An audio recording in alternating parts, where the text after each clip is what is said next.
अस्सलाम वालेकुम दोस्तों। तो आज हम देखेंगे कि पांडास लाइब्रेरी क्या है और उसका थोड़ा बहुत इंट्रोडक्शन करेंगे और किस तरह इसको पाइथन में हम यूज़ कर सकते हैं। सबसे पहले पांडास है क्या? पांडा एक लाइब्रेरी है जो कि मशीन लर्निंग और डेटा साइंस में हम यूज़ करते हैं डेटा को मैनिपुलेट करने के लिए और उसको एनालाइज करने के लिए। पांडा हमारी हेल्प करता है डेटा को एनालाइज करने में, मैनिपुलेट करने में। ये मशीन लर्निंग के एल्गोरिदम ये मदद देता है कि मशीन लर्निंग के एल्गोरिदम को यूज़ करके जो है ना हम काम कर सकें पांडास की मदद से।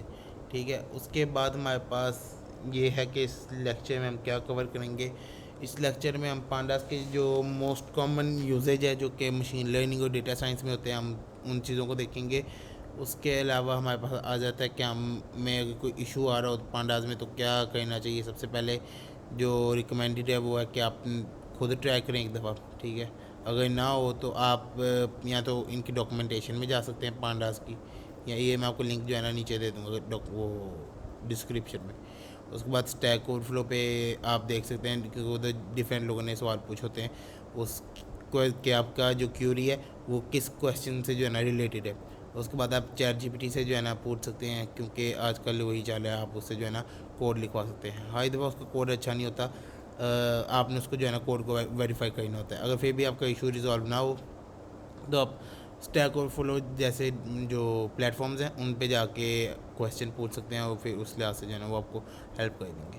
तो सबसे पहले हाउ इंपोर्ट किस तरह करते हैं, हम इंपोर्ट पांडास लिखते हैं एस तो वो एस जो है ना उसको इंपोर्ट कर देगा, और जहाँ जहाँ हमने इसको यूज़ करना होगा हमने पी डॉट लिखना होगा तो हम उसको जो है ना यूज़ कर पाएंगे।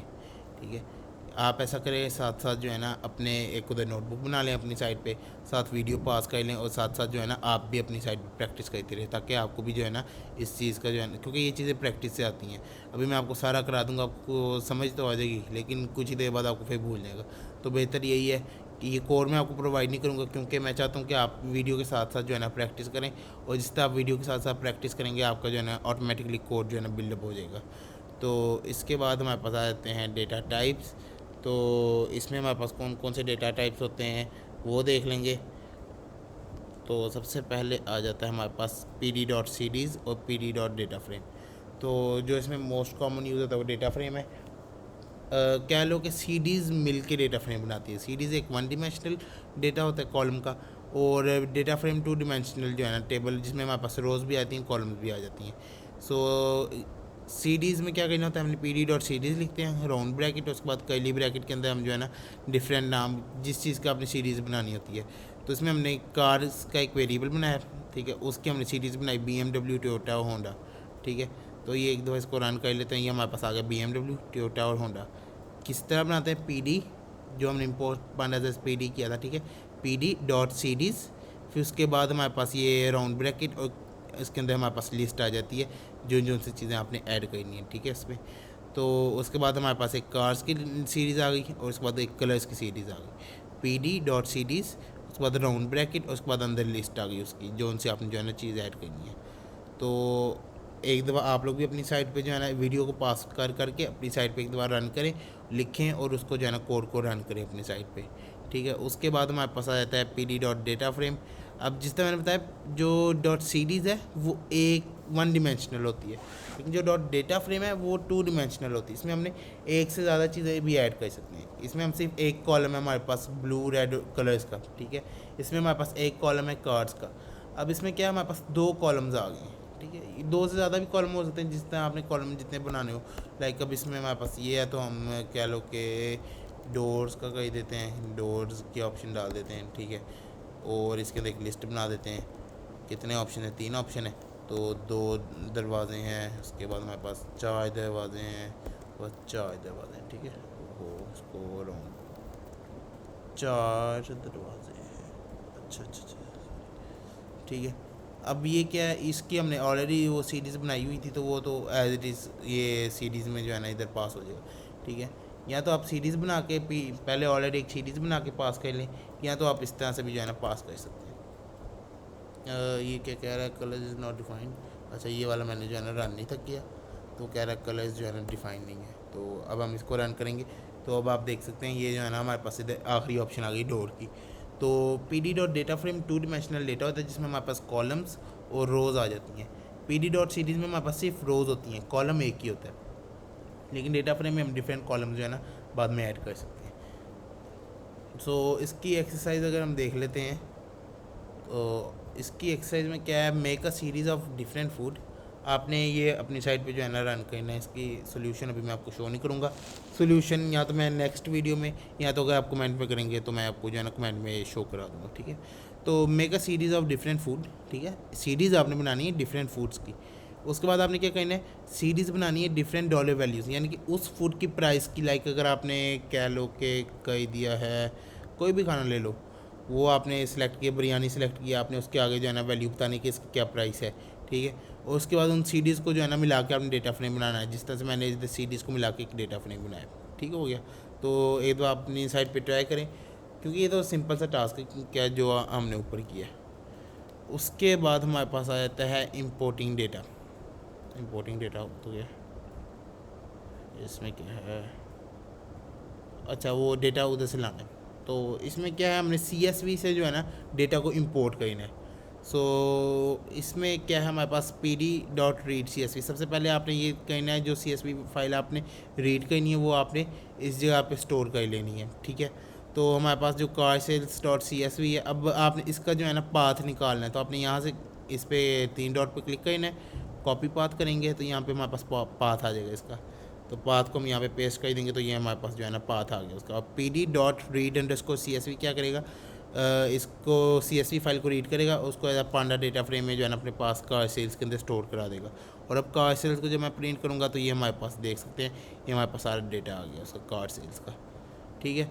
अब एक तो हमारे पास एक कार सेल्स का डेटा आ गया। उसके बाद हम दोबारा से जो है ना इसको किसी भी जो है ना अपना वेरिएबल में स्टोर करा सकते हैं। सो इसको स्टिल हम दोबारा से रीड कर रहे हैं, और अब हम जो है ना हम DF के अंदर डाल रहे हैं डेटा को, सेम डेटा है।